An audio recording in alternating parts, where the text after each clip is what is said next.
Ang kwentong ito ay hango sa totoong buhay. Mula ito sa isa nating kabayan na itago na lang natin sa pangalang Omar. Walang eksaktong taon, probinsya ng Samar. Nang mga panong ito, naninirahan ng payapa si Omar kasama ang pamilya sa isang baryo, hindi kalayuan sa mismong bayan. Pag-uuling ang nakamulatang hanap buhay, ngunit hindi ito nagiging sapat dahil sa lumalaki nilang pamilya.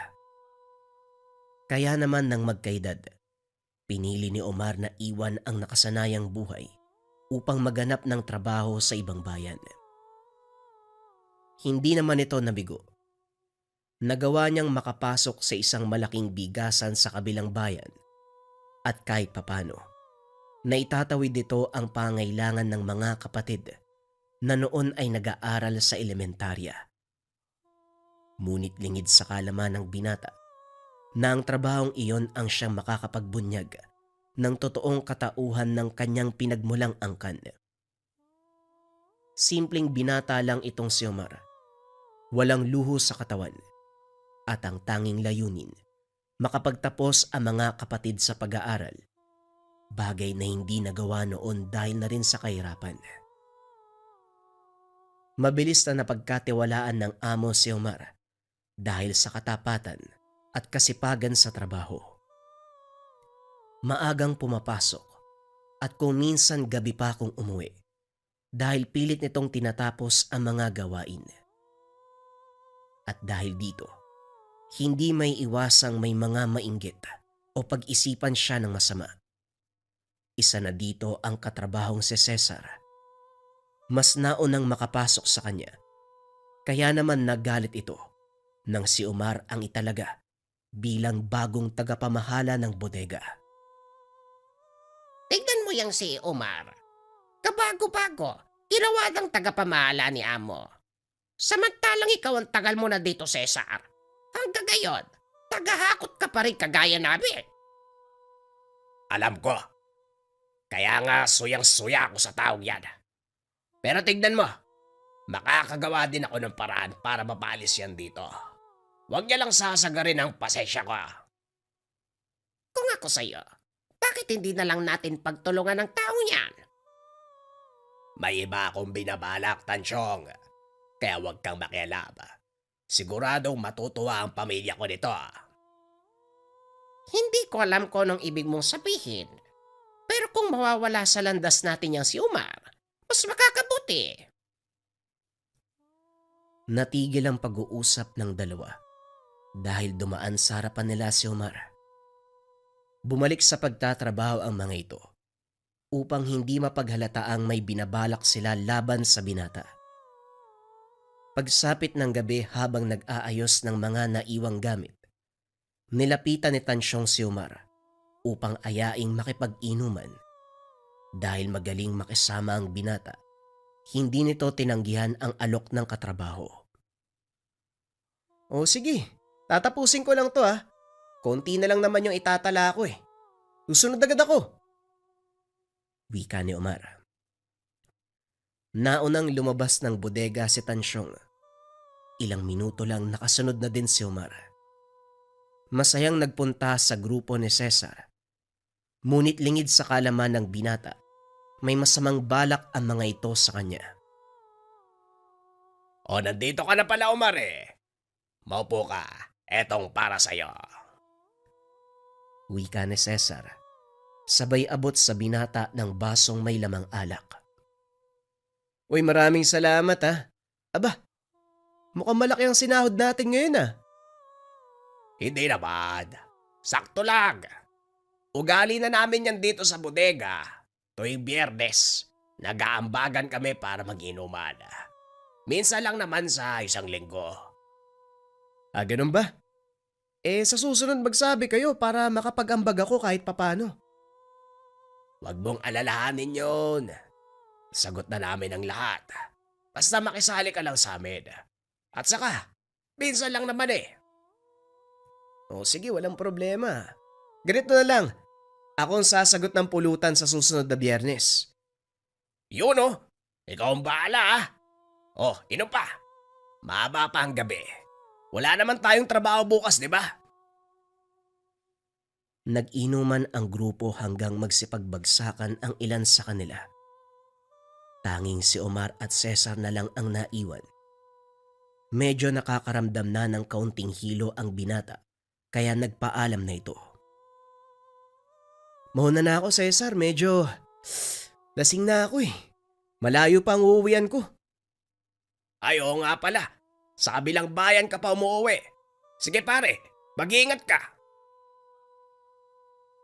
Tumayo na sa kinaupuan si Omar. Nagsimulang maglakad.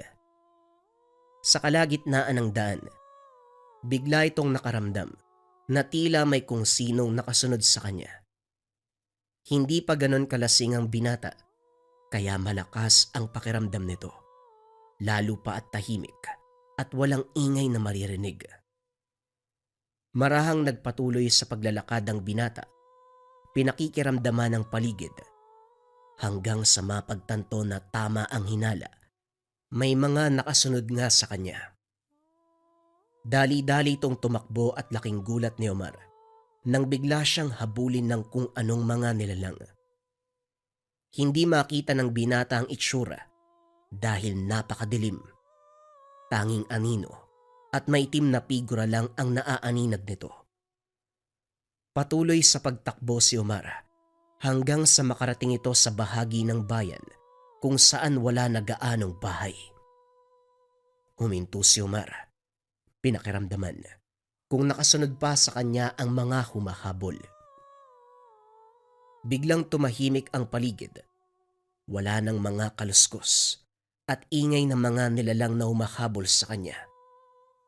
Ngunit ilang sandali lang, biglang nakarinig ang binata na tila may malaking aso na humahangos sa kanyang likuran. Dahan-dahang lumingon ang binata. Nakita ang figura ng malaking nilalang na dahan-dahang lumalapit sa kanya. Nagliliwanag ang mga mata. Kumikislap sa kaputian ang mahabang pangil. Hindi makagalaw ang katawan ni Omar dahil sa sobrang takot. Ipinikit na lamang ang mga mata. Inantay na lumapat sa kanyang katawan ang matatalas na pangil ng kung anong nilalang na humahabol sa kanya. Ilang segundo ang nakalipas. Wala pa ring nangyari, kaya marahan itong idinilat ang mga mata. Nakita ang figura ng isang lalaki, sakal-sakal ang malaking aso. Ilang ulit nitong sinuntok sa tagiliran, dahilan para manakbo ang nilalang. Mukhang totoo nga ang sinabi ng mga magulang mo. Tuluyan nyo nang kinalimutan ang inyong pinagmulan. Nagtaka si Omar kung sino ang lalaking iyon at kung ano ang sinasabi nito. Ngunit nang ibabaw sa kanya ang takot kaysa sa kagustuhang malaman ang tungkol sa taong nagligtas sa kanyang buhay. Ano? Tutunganga ka na lang ba dyan? Halika na, umuwi na tayo. Wika ng lalaki.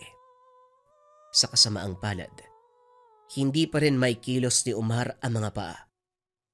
Bagya pa itong naiisa sa lawal dahil sa sobrang kaba.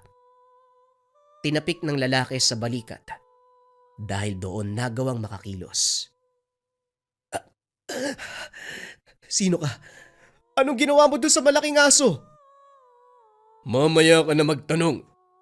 Hindi nag-iisa ang aswang na yun. Maaari nila tayong balikan. At kapag nangyari ang bagay na yan, baka hindi na kita may pagtanggol. Sandali lang. Anong aswang? May kakulitan ka rin ano? Bilisan mo na. Umalis na tayo. Wika ng lalaki. Sabay hatak sa damit ng binata. Tumakbo ang mga ito hanggang sa makarating sa tahanan nila Omar. Hingal kabayo si Omar nang makarating sila sa bahay. Ngunit ang ipinagtataka nito, tila hindi man lang nakaramdam ng pagod ang kasamang lalaki. Nandito na tayo. Siguro naman maaari mo nang sabihin sa akin kung sino ka at anong nangyari dun sa malaking aso.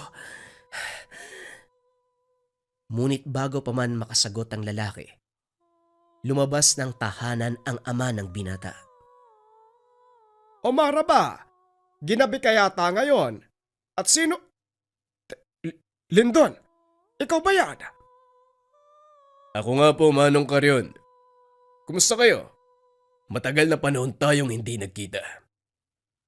Oo, dahil pinili kong lumayo sa nakagis na nating buhay. Gusto kong mamuhay ng normal. Alam mo naman ang dahilan ko. Kaya nagtataka ako sa'yo kung bakit ka nandito. Alam ko yun, Manong. Hindi naman siguro masama kung bibisita ako sa nakakatanda kong kapatid, hindi ba? Nagulat si Omar sa mga narinig, pero hindi pa rin ito umiimik. Patuloy na pinapakinggan ang usapan ng dalawa. Masaya kung nandito ka, pero hindi nangangahulugan na babalik na ako sa atin. Wala namang pumipilit sa iyong bumalik ka sa ating baryo, kaya ayos lang. Pero maiba ako, alam mo bang kamunti ka ng pulutanin ng mga aswang tong panganay mo? Anong sinabi mo? Omar, totoo ba yung sinasabi na... Teka nga pala, ipapakilala ko sa'yo si Tio Lindon mo, bunso sa aming magkakapatid. Balik tayo doon sa sinasabi mo, Lindon. Paano kamunti ka ng pulutanin ng mga aswang itong si Omar? Sasakmalin na sana ng malaking aso ang leg niyan. Mabuti na lang at napadaan ako at napigilan ko yung aswang. Yan ang napapala mo sa pakikipag-inuman sa labas. Tapos uuwi ka ng 10 oras. Teka, ang panghe. Ikaw ba yun, Omar? Opo, tay. Naihipo kasi ako sa salawal dahil sa sobrang takot eh. Peste kang bata ka eh. Ang laki mo na napaka-nervyoso mo pa rin. Maligo ka nga doon. Magpalit ka ng damit. Nakakaya kang panghe mo. Hindi mo naman masisisi si Omar. Ito yata ang unang pagkakataon na nagkaroon siya ng engkwentro sa mga aswang. Oo, ito ang unang pagkakataon na nagkaroon siya ng ganong karanasan. Pero dahil sa nangyari, mukhang masusundan pa ito sa lalong madaling panahon. Tama ka, Manong. Sigurado akong siya ang pakay ng mga aswang. At hindi lang nagkataong sinugod ang mga yon si Omar. Halika na nga muna. Tara, uminom muna tayo ng kape. Wika namang Karyon. Ipinagpatuloy ng dalawa ang usapan. Samantalang si Omar naman ay direktang nakatulog matapos maglinis ng katawan dahil sa sobrang pagod at kalasingan. Mukhang laganap pa rin sa lugar na ito mga aswang. Hindi mo yon may iwasan. Kahit saan ka naman magpunta. Pero may bako. Ano nga pala ang pakay mo? Nagpunta ako rito para ibalitang wala na si Manang Esther. Namayapa na ang ating maestra. Ganun ba? Hindi ko man lang siya nakita bago tuluyang makapagpahinga. Kaya nga ipinapabot niya sa iyo ang sulat na ito.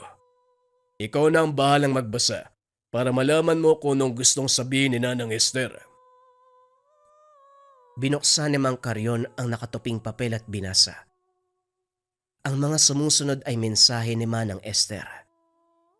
Kung nasaan ka mang damuho ka, sana maayos ang buhay mo. Hindi kita pinagbawalang umalis sa aking kandili para hanapin ang buhay na para sa iyong pamilya. Binigyan kita ng kalayaang mamili, Karyon. At sana, nahanap mo ang buhay na para sa iyo. Alam kong naging mahirap din ang karanasan mo, lalo pat hindi ka sanay sa mundo sa labas. Pero kung nababasa mo ang sulat na ito, ibig sabihin nun, buhay ka pang peste ka. Ikaw ang pinakasuwail kong mag-aaral. Pero aminado ko, ikaw ang pinakamalakas kong alabay. Iniisip ko nga noon na ikaw ang magmamana ng aking punong babaylan. Pero umalis kang hayop ka eh. Gayunpaman, Hindi to nangangahulugan na itinakwil na kita bilang ituman. Isa ka pa rin sa mga itinuring kong anak. Alam ko rin na hindi mo pa nakakalimutan ng mga natutunan mo sa akin. Kung hindi mo ito gagamitin, ipasa mo na lang sa panganay mong anak.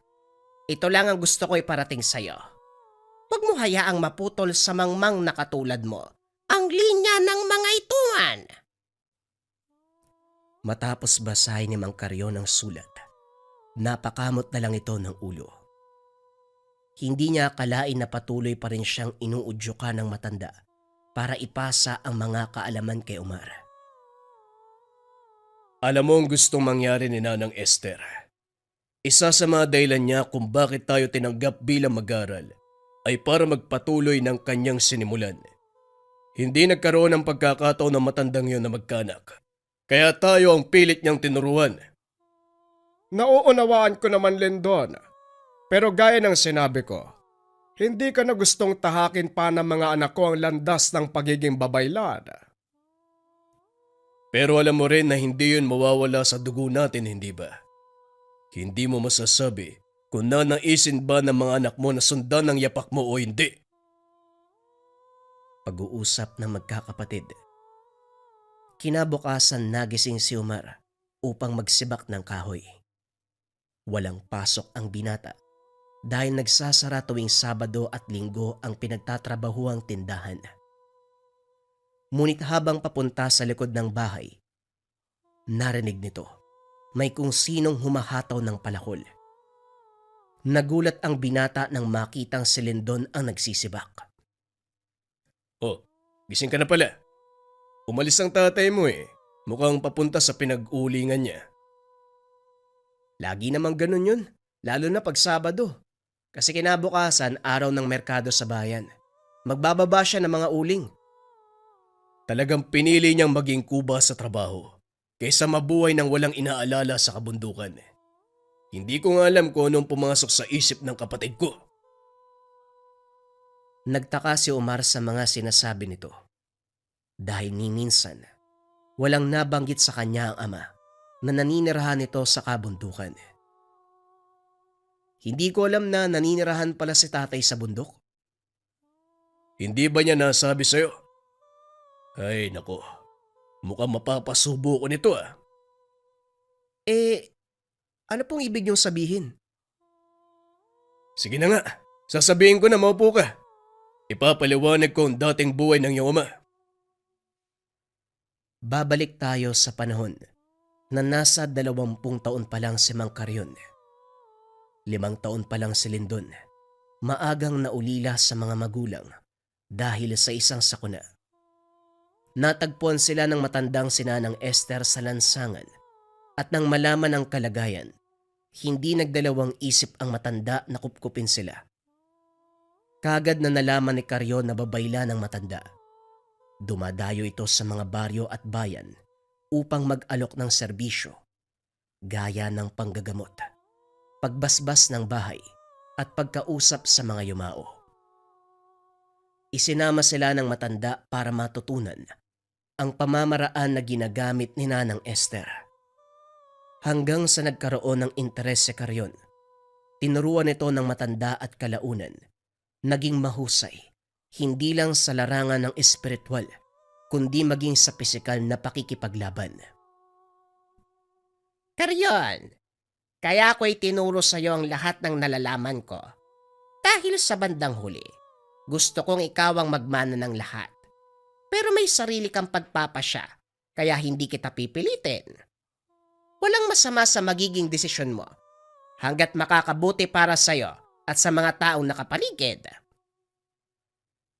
Alam ko po, Nanang Esther. Sa ngayon ang tanging nasa isip ko lang kung paanong maibalik ang kabutihan niya sa amin ni Lindon. Ginawa ko lang ang alam kong tama, kaya wala kang dapat tanawin na utang na loob. Sa paglipas ng panahon nakilala si Karyon bilang manunugis ng mga mangkukulam at aswang. Kinatakutan ng binata dahil sa taglay nitong bangis sa pakikipaglaban at husay sa paggamit ng mga orasyon. Ngunit isang araw, nagbago ang pananaw nito Nang makilala niya ang isang babae, naisip ni Carrion na magretiro sa pagiging manunugis at mamuhay ng normal kasama ang minamahal. Nanang Esther, pagpatawad po ninyo. Hindi ko na maitutuloy ang pagsunod. Napagtanto ko, gusto ko mamuhay ng payapa bilang normal na tao. Alam ko ang gusto mong mangyari. Sinabi na sa akin ng kapatid mo na may nakilala kang babae sa bayan. Kaya ng sinabi ko sa'yo, hindi kita pipigilan sa mga desisyon mo sa buhay hanggat hindi ito nakakasama sa mga taong nakapaligid sa'yo. Maraming salamat po, Nanang Esther. Magpapakalayo-layo po muna ako. Pupunta sa lugar kung saan walang nakakakilala sa akin at doon babaguhin ang aking pagkatao. Papaguhin mo ang iyong pagkatao. Alam mong hindi may tatago ang iyong kakayahan. Habulin at habulin ka ng mga kalaban at yon ang dapat mong isaalang-alang. Kung kailangan kong isuko ang lahat ng ito, gagawin ko. Maibigay ko lang ang tahimik na buhay para sa magiging pamilya ko. Hindi ako sigurado kung magagawa mo ba ang mga sinasabi mo. Pero malaki ang tiwala ko sa'yo.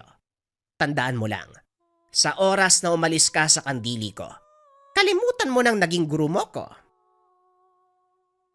Pero, bakit naman po, Nanang Esther? Hindi ko po pwedeng gawin yun. Kailangan mong gawin yon. Dahil kung patuloy mong iisipin na ako ang nagturo sa'yo, babalik at babalik ka sa lugar na ito. Ayokong maging hadlang sa kaligayahan mo, Carrion. Para din sa ikabubuti mo ang ginagawa ko. Kaya sige na, umalis ka na. Bago pa ako mairita sa iyong bata ka. Matapos makipag-usap ng binata sa maestra, sunod nitong kinausap ang kapatid. Lindon, haalis na ako. Kaya tatanungin kita, gusto mo bang sumama o magpapaiwan ka dito kay Nanang Esther? Gusto ko pong magpaiwan kay Nanang Esther, Manong. Gusto ko pong pag-aralan ng mga natutunan ninyo. Siguro balang araw, hanapin na lang kita. Hindi kita pipilitin kung yan ang gusto mong mangyari. Matapos kausapin ng kapatid, kagad nag-impake na mga gamit ang binata. Hindi na muling nakita ni Lindon si Carrion sa loob ng maraming taon. Balik tayo sa kasalukuyan.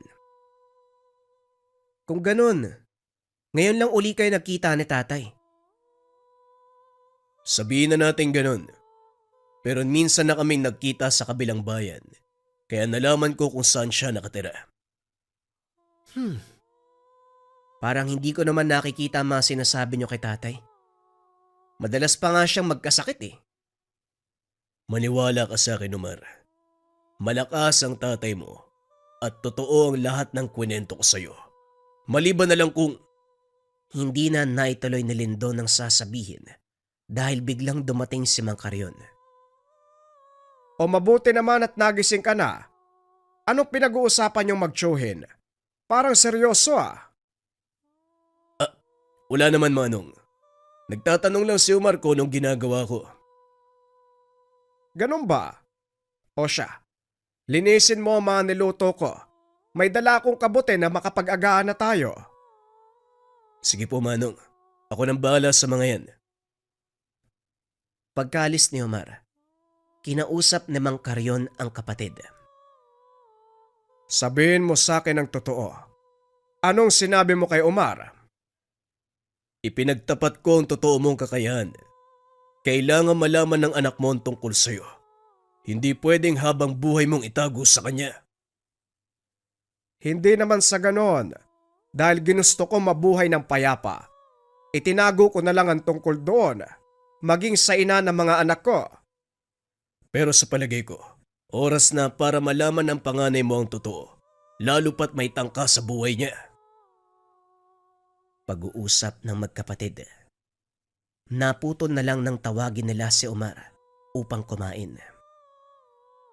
Nang mga sumunod na araw muling bumalik sa trabaho si Omar at gaya ng dati, nagkita na naman sila ni Cesar.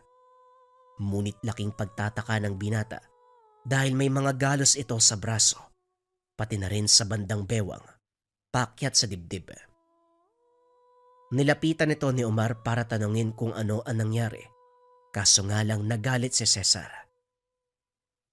Pwede ba? Huwag kang umakto na nag-aalala. Dahil hindi bagay sa mukha mo. Maswerte ka at may dumating ng gabing yon. Kung hindi, wala ka na ngayon. Nanlaki ang mga mata ng binata nang mapagtantong si Cesar ang sumalakay sa kanya. Kung ganon, ikaw ang may gawa ng pagsalakay sa akin nung Sabado ng gabi. Oo, Omar.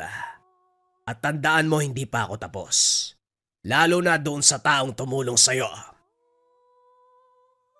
Wika ni Cesar sabay alis sa kinakatayuan. Hindi na ito pinigilan pa ng binata dahil natatakot itong magkaroon ng kaguluhan at madamay ang mga kasama. Kinagabihan, maagang umuwi ang binata. Wala namang nangyaring kakaiba.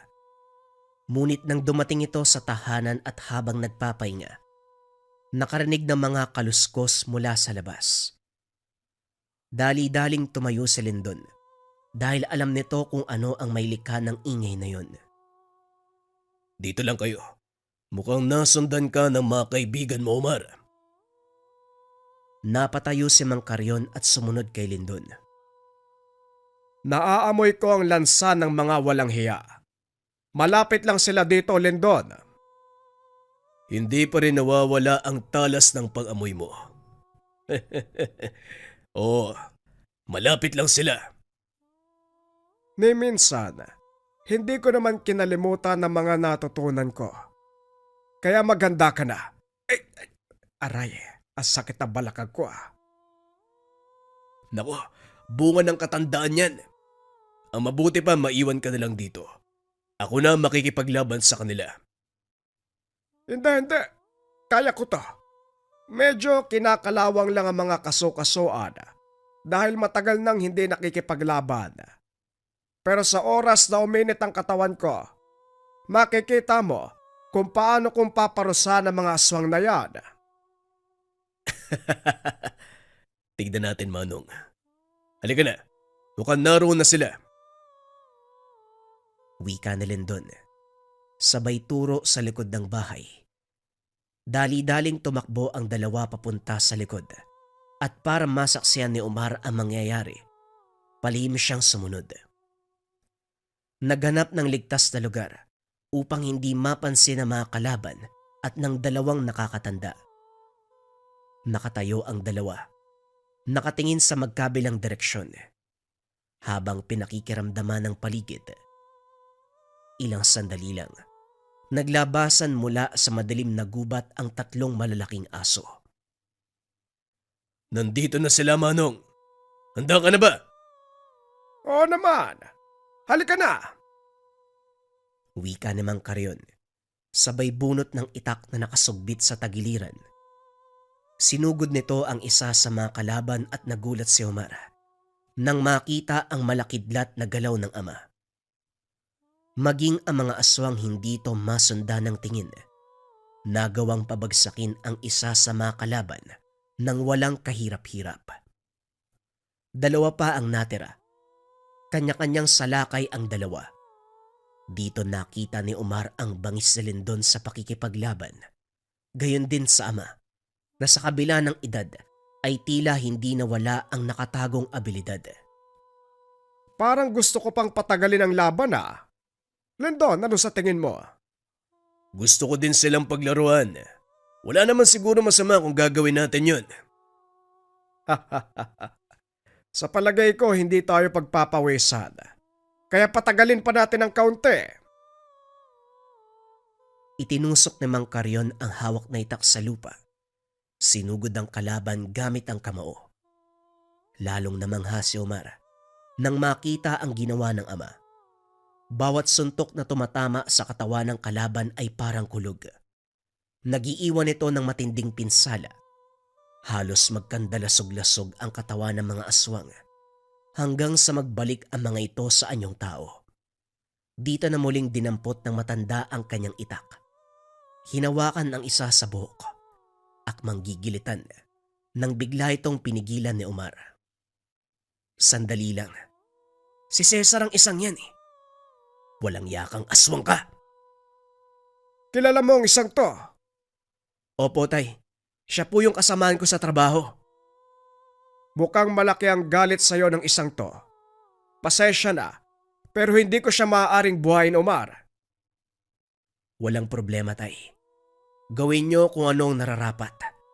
Malaking problema kung bubuhayin mo pa yan.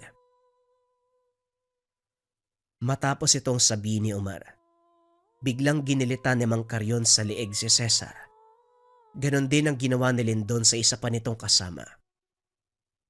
Napagtanto ng dalawa na galing sa iisang angka ng mga aswang batay sa kanilang mga marka. Mukhang iisang angkan lang ang pinanggalingan ng mga ito. Kailangan silang idispatcha at siguraduhin walang makakakita sa kanila. Sakto, dahil may hinukay akong butas para sa uling. Bakit hindi natin doon nilagay ang katawan nila? Sunugin kasama mga kahoy. Matapos mag-usap, dinala ni Mang Carrion ang dalawang katawan sa pinag-uulingan. Inihulog ang mga ito. Tinambakan ng mga kahoy na uulingin. Matapos ay sinindihan. Walang sino man ang nakakalam na may nakalagay na bangkay sa ilalim ng nasusunog na kahoy. Matapos ang kaganapang iyon, nagpatuloy sa trabaho si Omar. Ngunit sumagi din sa isip nito na pag-aralan ang mga nalalaman ng ama. Dahil sa pangako nito kay Nanang Esther, hindi nagdalawang isip ang matanda na turuan si Omar. Sa kasalukuyan, isa nang manggagamot si Omar. Bagaman hindi natapos ng ama ang pagtuturo, ipinagpatuloy ito ng tiyuhin. Kaya naman nagamit ng maayos ng binata ang lahat ng mga kaalaman ng babaylang ito man. Ang susunod na kwento ay bagong istorya pa rin, kabayan. Ito ay tungkol sa mutya ng ipo-ipo at mutya ng kidlat. Simulan na ang storya. Ang kwentong ito ay hango sa totoong buhay. Mula ito sa isa nating kabayan. Naitago na lang natin sa pangalang Randy. Taong 1980. Lanao del Norte. Mabilis na pagtakbo ang ginawa ni Randy upang makaiwas sa mga barumbadong nakasunod. Dating miyembro ng grupo, pero nang mapagtanto ang maling gawain ay walang pagdadalawang isip na umalis. Nagalit ang tumayong pinuno na si Lorenzo. Pinapahanap siya ng mga tauhan upang ibalik sa samahan, kaso maigpit ang pag-ayaw ng binata. Hindi niya na masikmurang pumatay ng tao para sa pansariling interes ng namumuno. Kilala si Lorenzo bilang sanggano na walang sinasanto. Naging laman ng balita na ito ang nanggulo sa pagpatay sa mga kabataan na natagpuan sa kabundukan. At dahil walang matibay na ebidensyang magtutumbok, hindi na kinasuhan. Maging ang mga kasaping gustong umalis ay pinapatay. Walang alam si Randy tungkol dito dahil iba ang narinig patungkol sa grupo. Mabubuting tao na tumutulong, yung pala ay malaking kabaliktaran. Hanapin niyo si Randy. Marami na siyang alam sa grupo. Hindi pwedeng makawala. Dehado tayo kapag naisipan niyang kumanta. Dali niyo sa akin buhay mano patay. Wika ni Mang Lorenzo. Napalunok si Randy. Hindi inasahan na aabot sa ganito ang pag-alis sa grupo. Hindi niya alam. Ganun pala ang pamamalakad ng samahan, kung kaya't walang pag-aatubiling sumapi. Huli na nang mapagtantong patayan ang inaatupag ng mga ito. Dahil hindi pwedeng umuwi sa tahanan ng tiyahing kumupkop, nagtungo siya sa bahay ng lolo. Malayo na ito at hindi alam ni Lorenzo kaya kampante siyang doon muna manuluyan. Sus Mariosep kang bata ka. Kung makabalibag ka ng pintuan para may galit ka sa mundo, bakit ka ba nagtungo dito ng ganitong oras? Aminin mo, may ginawa ka na namang kalokohan ano? Pinalayas ka ba ng tiyahin mo? Wika ni Lolo Boy. Nabulabog ang kanyang pagdarasal sa biglaang pagdating ni Randy. Pasensya na po, Lolo. Hindi naman sa pinalayas ako ni Tia. Gusto ko lang bumisita sa inyo. Dito muna ako ng ilang araw. Wika ni Randy. Hindi nag-abalang harapin ng matanda. Nagmamadaling naghanap ng matutulugan. Inunawa na lamang ni Lolo Boy. Baka sa mukha nito ang pagod. Kinabukasan naging abala ang matanda sa paghulma ng bangko na yari sa kawayan habang nakatuon ang pansin sa ginagawa. Sumulpot sa harapan ng binata. Kamuntikan pang mapukpok ang kamay ni Lolo Boy dahil sa gulat. Dali-daling hinampas ng kahoy ang apo. Sinabihan na kitang magdahan-dahan susulpot ka na naman. Kung hindi ako mapupukpok o masusugatan, atakin ako sa puso. Papatayin mo yata ako ng maaga Pasensya na po uli, Lolo. Marami na ba kayong bangkong nagawa? Kulang pa po ba? Pakyawan kasi ito ng kilala kong negosyante. Kulang kaya minadali ko Kung gusto mong tumulong, pakinisin mo ang mga natapos na. Barnisan mo rin at huwag kalimutang ibilad sa araw para madaling matuyo. Sumunod ang binata, pero mababakas na hindi ito komportable, na para bang may panganib na nakaabang. Panay ang pagtingin sa paligid, kung minsan pa'y nag-aalangan sa paglabas. Ang kilos na ito ang nag-udyok sa matanda na mag-isip ng kung ano. Hindi rin bago dahil sanay siyang madawit sa gulo ang apo. Nung araw ay takot itong umuwi. Ikinumpisal na merong napatay na tao.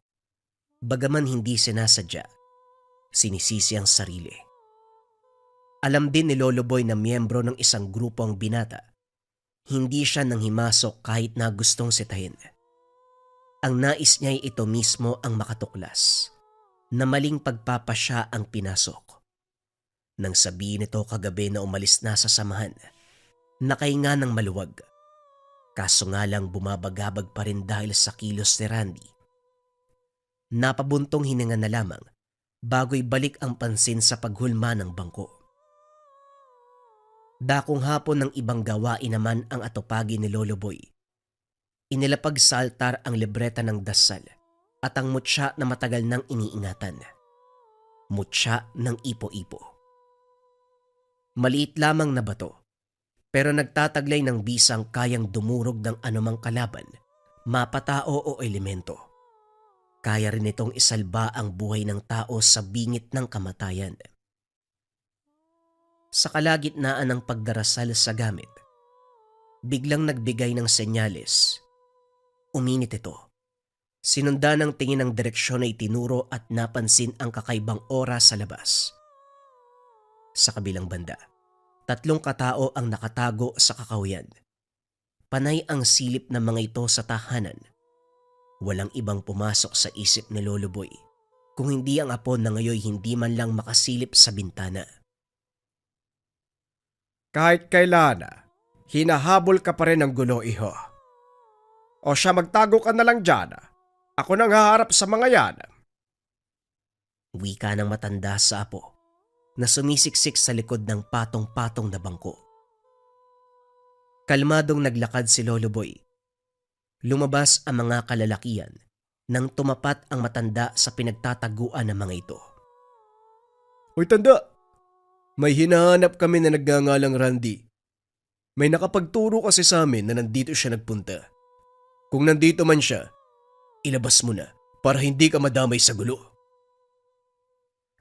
Wika ng lalaki na nagngangalang Roel, isa sa mga tauhan ni Lorenzo. Humugot ito ng baril. Kinasa sa mismong harapan ng matanda. Kaso nga lang hindi ito natakot. Sa halip ay tumawa lamang. Mga bata, kung ako sa inyo magsewi na kayo, hindi ako ang taong gugustuhin nyo makalaban. Sige na, lumakad na kayo habang mabait pa ako. Ang angas din ng matandang to Roel, may gana pang manakot Ugod-ugod na nga. Manong, marami na kaming nakalabang mas nakakatakot kumpara sa'yo. Sa itsura mo, parang isang putok lang sasakabilang buhay ka na eh. Tinawanan ng dalawa si Lolo Boy. Pero nag-atrasa ng mga ito nang walang kahirap-hirap na nabawi ang armas. Sunod-sunod na pinaputok. Pinuruhan sa paa ang isa bilang babala. Nanlaki ang mga mata. Hindi makapaniwala sa inasta ng matanda. Ano ang mga pangalan nyo? Roel at Michael. Ito ang tandaan nyo. Ibibigay ko sa inyo ang pagkakataong ito. Pero hindi na dapat kayo magpakita pa muli sa akin. Dahil sa sandaling mag-cross ang landas natin, sa ulo na babao ng bala. Nagkakaintindihan ba tayo? Hindi makasagot ang mga ito. Nagmamadaling lumayo para iligtas ang sarili. Tumawa si Lolo Boy habang sinusundan sila ng tingin. Tignan mo nga naman. Ang yabang ng bibig, bahag naman ang buntot. Sus Mariosep. Lolo, hindi nyo nasabi sa akin. Marunong pala kayong bumaril. Natakot sa inyo ang mga yun Wika ni Randy. Ginawaran siya ng kaltok dahil sa dinalang gulo. Ayos ka rin ano? Baka nakakalimutan mong ikaw ang sadya ng mga lalaking yon. Ito na sana ang huli, Randy. Sa tuwing uuwi ka rito, palagi na lang may dalang kalokohan. At ang pinakamalala pa, meron silang dalang armas. Mas mabuti nga sigurong nandito ka para may pagtanggol. Pasensya na po, Lolo. Hindi ko naman alam na ganun pala ang pinasok ko Ang sabi kasi sa akin, simpleng kapatiran lang.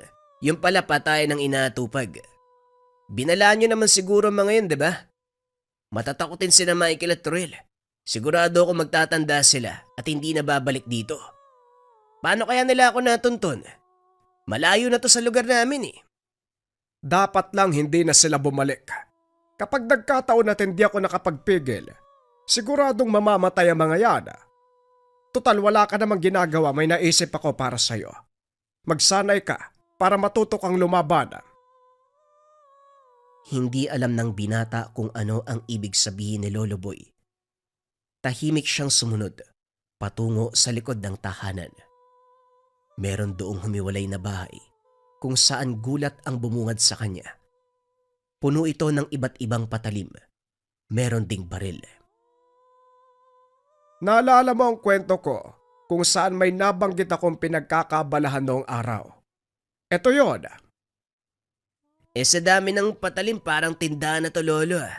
Para saan ba ang mga to? Sinanay ako ng yumakong ama sa ganitong pamamaraan.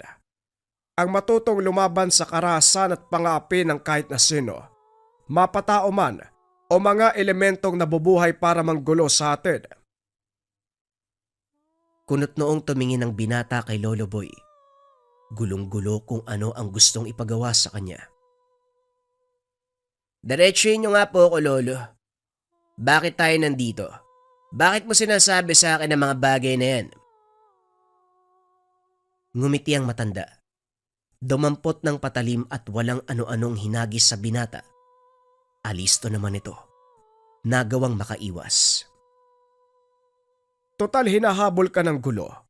Bakit hindi natin simulan ng bagay na makakatulong sa'yo? Magsasanay ka sa ilalim ng gabay ko para maging handa at makalaban kung sakali mang babalik ka ba ngayon. Unahin natin ang pagsukat ng iyong lakas, bilis at pag-iisip. Humablot ng patalim si Lolo Boy.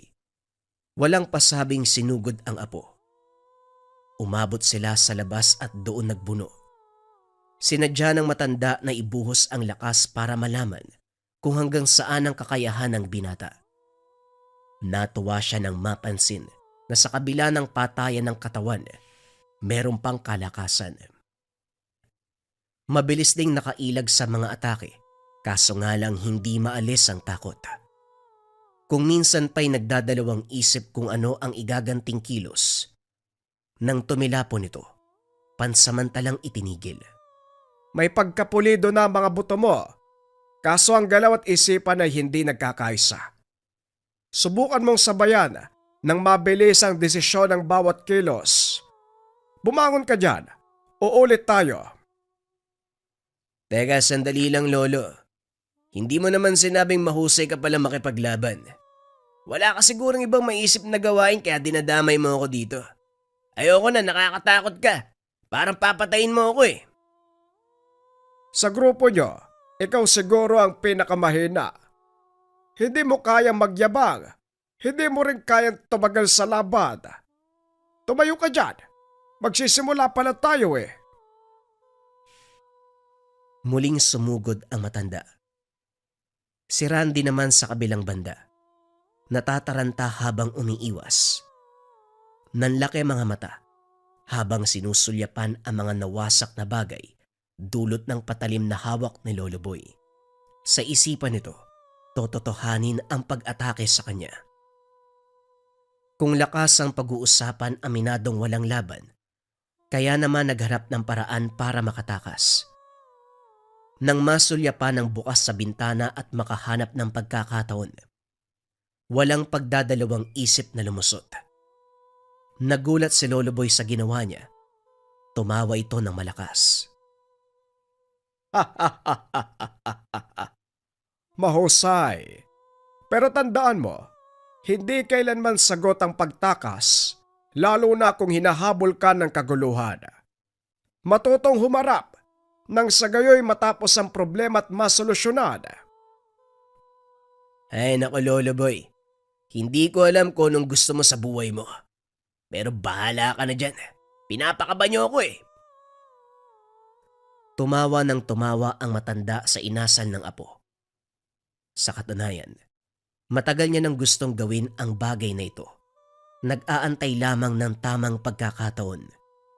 Hubugin si Randy para maging handa sa nalalapit na takdang araw. Dakong hapon, nang mapansin ng binata ang nakaparadang sasakyan sa kanilang bakuran, hinahakot ng mga tauhan ang gawang bangko ni Lolo Boy. Sa hindi kalayuan, makikitang kausap nito ang isang matandang lalaki na kung ibabatay sa pormahan, may tuturing na mayaman. Dali-dali siyang nakiusyoso. Maraming salamat at sa akin mo naisipang pumakyaw ng bangko. Malaking tulong ito para sa ikabubuhay naming maglolo. Kilala mo naman ako. Pumipili ng malalapitan. Mahusay ang paghulma mo ng mga bangko, kaya ako sa iyo napagawa. Matibay, magandang disenyo. May iba pala tayo. Nalalapit na ang pagsalakay ng grupo ni Ka Norman. Asahan ko ang tulong mo, paring boy. Aba oo naman. Tuloy pa rin ang usapan. Pero baka hindi ako makasama. May hinuhubog akong tao ngayon. Naniniwala ako sa kakayahan niya. Hindi tayo malulugi kung siya ang ilalaban. Bahala ka kung sasama ka man o hindi. May ibang taong hahalili. Ang importante may magagawa tayong laban sa grupo ni Ka Norman. Hindi ko na masikmura ang pagpapalaganap niya ng kasamaan. Marami na siyang biktima. Kailangan ng mahuli sa akto para matigil ang lahat ng kaguluhan. Huwag kang mag-alala, Bernardo. Sa pagkakataong ito, sisikapin nating matuldukan ang lahat ng kahayupan ng pangkat na yon. May hawak akong alas. Malaki ang syansang magbibigay sa atin ng pag-asa. Pag-uusap ni Lolo Boy at ng matanda na tinawag na Bernardo. Napabuntong hininga si Randy habang nakikinig. Masyadong seryoso ang usapan na naging dahilan para makapag-isip. Hindi pwedeng sumingit. Sinarili muna at saka nagtanong kay Lolo Boy nang umalis ang bisita. Lolo, sino po ba yung kausap niyo? Seryoso ah. Hindi ko naman sinasadyang mapakinggan. Pero sino pala ang kalaban niyo? Grupo ng mga aswag na ilang taon nang nananalasa sa lugar. Hindi naman sa lahat ng oras, pero kung darating ang takdang araw ng kanilang paggagupit, malaking danyos ang idudulot nito, lalo na sa buhay ng mga inosenteng mamamayan. Ginapang ng takot si Randy. Hindi bago sa kanyang usapan, pero hindi lang lubos akalain na may ganitong nilalang na kalaban si Lolo Boy. Sa pagkakakilala niya dito ay mabait, tahimik, at sa paggawa lamang ng bangko umiikot ang buhay. Nabigla din sa katotohanan na marunong itong makipaglaban. Sa isiping iyon, hindi napigilang magtanong uli. Kung ganon, may aswang na po kayo nakalaban. Ito po ba ang dahilan kung bakit marami kayong nakatagong patalim? Noon pa man kasapi na ng lihim na samahan ng aking ama. Grupo na ang layon, tapatan ng mga aswang na walang tigil sa pambibiktima. Hinubog ako ni tatay para pagdating ng araw maipasa sa akin ang tungkulin. Ngayong matanda na ako, Randy, pagbigyan mo sana ang natatangi kong hiling. Huhubugin kita, kagaya nung kung paano akong hinubog ng aking ama. Napalunok ng laway si Randy sa narinig. Sa ideya pa lang na may makakalabang aswang, hindi niya nakakayanin, kaso nga lang nang makita ang itsura ng matanda. Hindi maiwasang bumigay. Naaawa siya sa kalagayan ng matanda. Napabuntong hininga ang bata. Isinantabi ang takot at buong tapang na sumagot. Sige po, subukan natin. Hubugin mo ako sa parang gusto nyo. Hindi lang ito para sa kagustuhan ng matanda, kung hindi sa ideya na pwedeng magamit ang natutunan laban sa grupo ni Lorenzo. Kahit wala na itong paramdam, alam niyang darating ang araw na muli silang maghaharap. Walang tigil ang pagsasanay ng binata sa ilalim ng paggabay ni Lolo Boy. Lakas ng katawan, pag-iisip, at espiritual ang nilinang. Hindi naman ito mahirap turuan kung kaya't madaling naunawaan ang mga bagay-bagay. Araw man o gabi, walang pinipiling oras sa pag-iensayo hanggang sa dumating ang takdang panahon na handa na ito. Mula sa paghawak ng sandata hanggang sa espiritual na lakas, masasabi kong ito na ang pagkakataon para lusobin mo ang kuta ng mga aswag. Mahusay ka na at alam kong malaki ang tsansa na matatalo natin ang grupong iyon kahit ikaw lamang ang ilaban. Wika ni Lolo Boy habang tinitignan ng apo na abala sa pag-aayos ng mga patalim na ginamit. Kakatapos lang nating magsanay, isasabak niyo ko kagad sa laban. Nakakapagod awat naman o. Ito naman talaga ang silbi ng pagsasanay, ang lumaban pagkatapos. Pero sige, sabay-sabay naman kayong lulusob sa lungga ni Ka Norman, kaya may oras pa para magpahinga. Pero halika muna sa loob, may bibigay ako mahalagang bagay. Inabot ni Lolo Boy ang kwintas, kung saan ang palawit ay isang bato, na kung tawagin ng matanda ay mutya ng ipo-ipo. Mutya, parang tipikal na bato lang yan. Kung titignan, oo. Pero kung masasaksiyan ng bisa, maging ikaw ay hindi makakapaniwala. Suotin mo, ito ang magiging gabay at dagdag lakas para magawa mong tapatan ng anumang hamon. Paglipas ng mga araw, unti-unting naramdaman ni Randy ang pagbabago sa katawan. Ang noon na madaling mapagod, biglang napalitan ng lakas. Hindi siya mapirmi. Gusto palaging merong ginagawa. Natuwa naman si Lolo Boy dahil nagsisimula ng magkaisa ang katawan ng binata at ang mutya. Dakong hapon nang bumalik si Bernardo dala ang isang binata na hindi nalalayo sa edad ni Randy. Matipuno ang pangangatawan. Diretso kung tumingin. Paring boy, ito si Danny. Siya ang ipapares ko sa apo mo. Tama na sa ensayo. Marunong na yung lumaban. Mabuti kung ganon. Para naman may kasama si Randy na kasing edad niya. Sa tindig nito, mukhang tinuruan mo ng maayos. Yun naman talaga ang layunin natin, paring boy. Mamayang gabi maghahanda na iba nating kasama para salubungin ang grupo ni Ka Norman. May tauhan akong inutusan para alamin kung nasaan sila ngayon. Ang sabi, hinahanap din pala nila tayo. Yun naman talaga ang layunin natin, paring boy. Mamayang gabi maghahanda ng iba nating kasama para salubungin ang grupo ni Ka Norman. May tauhan akong inutusan para alamin kung nasaan sila. Ang sabi, hinahanap din nila tayo. Ganun ba? Mabuti yan. Siya mismo ang palapitin mo rito nang mahuli natin sa akto. Masyado siyang mailap sa nakalipas sa mga taon. Hindi ko alam na hinahanap niya rin pala tayo. Papuntahin mo rito nang matikman nilang hagupit ng bago nating alas. Kagaya ng sinabi ng panauhin, dumating ang iba pang kasamang manunugis. May kanya-kanyang bitbit na patalim at tangan.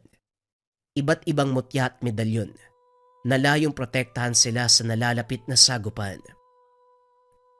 Walang ideya si Randy kung gaano kalaki ang kaguluhang nag-aabang. Sumunod lamang siya sa ginawa ng iba. Hinahanda ang sarili para sa nalalapit na labanan. Nang makita si Danny, pasimple niyang tinanong. Randy ang pangalan ko. Apo ko ni Lolo Boy. Nga pala, wala pa akong alam kung ano ba talaga ang nangyayari. Walang malinaw na binanggit sa akin si Lolo. Ang sabi niya lang, may labanan na magaganap kontra Aswang. Gaano ba sila karami? Ako naman si Danny. Hindi ko mabilang. Ako natas ang maging kasangga mo. Ayusin mong lumaban para magkasundo tayo. Ay, wag mo ako maliitin ha. Sisiw lang sa akin ng mga yan. Si Lolo Boy ang gumabay sa akin, kaya asahan mong mahusay pa ako kaysa sayo. O wag na kayo magyabangan. Pumwesto na kayo dahil nandyan na sila. Ang planong paglusob ay naiba dahil sa ngayon ay sila ang nilusob na mga kalaban. Katahimikan ang namayani sa paligid. Lahat ay nakatago sa bawat sulok. Binabantayan ang galaw ng mga kalabang dahan-dahang humakbang papalapit. Sina Danny at Randy ang nasa unahan, samantalang nasa likuran ang iba pang kasamang manunugis.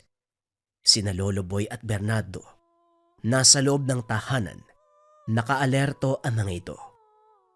Siguro naman binigyan ka rin ng mutya ng lolo mo. Ipamalas mo ang galing yan. Siguraduhin mong madudurog ang bawat buto ng kalaban. Tumahimik ka. Huwag mo akong pinagsasabihan, baka hindi kita matansya. O sige, gumalaw ka. Walang pasabing tinulak nito ang binata. Kaagad namang naging alisto ng palibutan ng mga kalaban. Nag-init ang tangang mutya ni Randy. Maigpit na rin ang hawak sa patalim. Isa-isang tinignan ang mga kalalakiyang pumaikot. Ilang sandali pa, lumitaw mula sa kung saan si Lorenzo. Nandito ka lang palang hayop ka. Nahirapan pa akong maghanap. Oh, parang may kalaban ka. O siya, ibabalato ko na sa inyo ang damuhong yan. Pupugin niyo, pero ako ang papatay. Sa halip na makinig ang mga lalaki, bigla itong umatake kay Lorenzo. Nag-anyong aswang ang dalawa at saka walang pakundangan itong kinagat.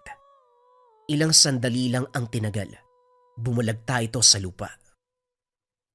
Akala ko pa naman magkasabwat kayo ng hayop na yun. Hindi pala. Okay dyan. Ano pang inaantay nyo? Sumugod na kayo. Sa hudyat ni Randy, lumabas ang mga nakatagong kasama para pagtulungan ang mga aswang. Ipinamalas din ng binata ang kanyang husay at kakayahan. Bawat taga ng patalim, may nilalang nahahandusay. Sinabayan pa ng bisa ng mutya, kung kaya't walang kahirap-hirap na tinalo ang mga ito. Sa kabilang banda, nagpakitang gilas din ang binatang si Danny. Kapantay nito ang lakas ni Randy. Kaso nang mapagtanto ng dalawa ang kakayahan ng bawat isa, ginawang kompetisyon ang pagpapatumba sa mga kalaban. Nagparamihan ng mapapatay na aswang. Gayunpaman, hindi napabayaan ang pinakapakay ng sagupan. Makalipas ang ilang sandali, kaunti na lamang ang natira sa kabilang panig. Sa puntong ito, lumabas ang taong tinatawag na Ka-Norman. Kaya pala nagtatago. May sinasanay na mga binata. mahusay ang dalawang ito. Pero tumabi muna kayo. Ang matandang Boy at Bernardo ang pakay ko. Ka Norman, tama. Pasensya na po. Kami ang haharapin mo at hindi ang matatanda. Kung ano man ang gusto mong sabihin sa kanila, sa amin mo ibilin. Bata, usapang matanda ito. Kaya itika mo ang bibig mo. Kung ayaw mong tabasin ko yan. Baka gusto mong ikaw ang maputulan ng dila. Sa kadaldalan mo naririndi ako eh. Ano bang pakay mo sa lolo ko at sa matandang si Bernardo? Apo ka ni Boy. At ikaw naman ay nasa kampo ni Bernardo. Ayos ang matatanda. Mga bata ang hinarap sa akin. Ayoko nang ulitin ang salita ko.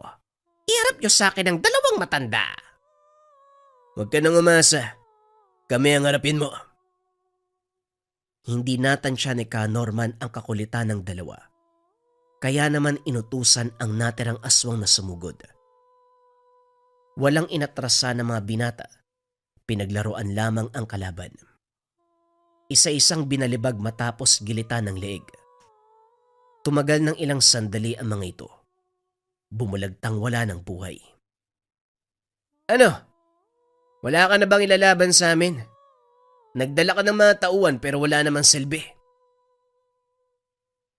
Hindi sumagot ng salita si Ka Norman. Sa halip ay nagpalit ng anyo. Mula sa matipunong tao hanggang sa kakilakilabot na aswang. Mabilis sa sumugod. Umatake ng umatake. Layong mapatay si Danny at Randy.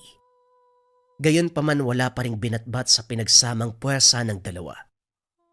Gamit ang mutya ng ipo-ipo ni Randy. Inilapat nito ang hawak na patalim. Ganon din ang binatang si Danny. Gamit ang mutya ng kidlat. Sa pinagkaisang puwersa, parang papel na pinagpasa-pasa ng nilalang. Pinahirapan sa pamamagitan ng pagbigay ng sugat sa iba't ibang bahagi ng katawan. Pinutulan ng braso, binti, at sabay na itinarak ang kanya-kanyang patalim. Umalingaw-ngaw ang daing nito, sinundan ng pagdanak ng tugo. Bilang pagtatapos ng buhay, pinugutan ni Randy ng ulo. Inabot ng madaling araw ang pagligpit ng mga bangkay. Gumawa lamang ng malaking hukay na magkakasya ang lahat. Si Lolo Boy ang namuno sa ritual para tanggalin ang bisa ng sumpa nitong buhayin muli ang namatay na katawan. Sinunog na rin ito. Hinayaang tupukin ng apoy ang bawat laman at buto. Pagkatapos ay sa isang nagpaalam ang mga kasamahang manunugis. Samantala, hindi mapalagay si Randy habang naglalaro sa isipan ang mga katanungan. Lolo, sino po ba talaga si Ka Norman? Ano po ba ang atraso ng grupo niya sa inyo ni Mang Bernardo? At ang isa pa, ang tindi ng kalaban niyo, mga aswang. Ang grupo ni Ka Norman, ang kalaban ng grupo ng yumao kong ama. Katulad ko, si Norman ang pumalit sa tungkulin ng ama niya na nasawi sa bakbakan noong araw. Magmula na naging mortal na magkaaway, ilang beses kami nagpang-abot pero palagi siya nakakaligtas. Mabuti ngayon binigyan tayo ng Diyos ng sapat na puwersa para labanan ng kasamaan ng animal na yon. Ayos na ayos din ang tambalan niyo ni Danny. Malupit ang galawan niyo. Ngayon patay na si Ka Norman. Ibig sabihin po, tapos na ang laban. Wala nang kaaway. Bakit nabitin ka ba sa laban? Ikaw bata ka. Pumasok ka na sa loob.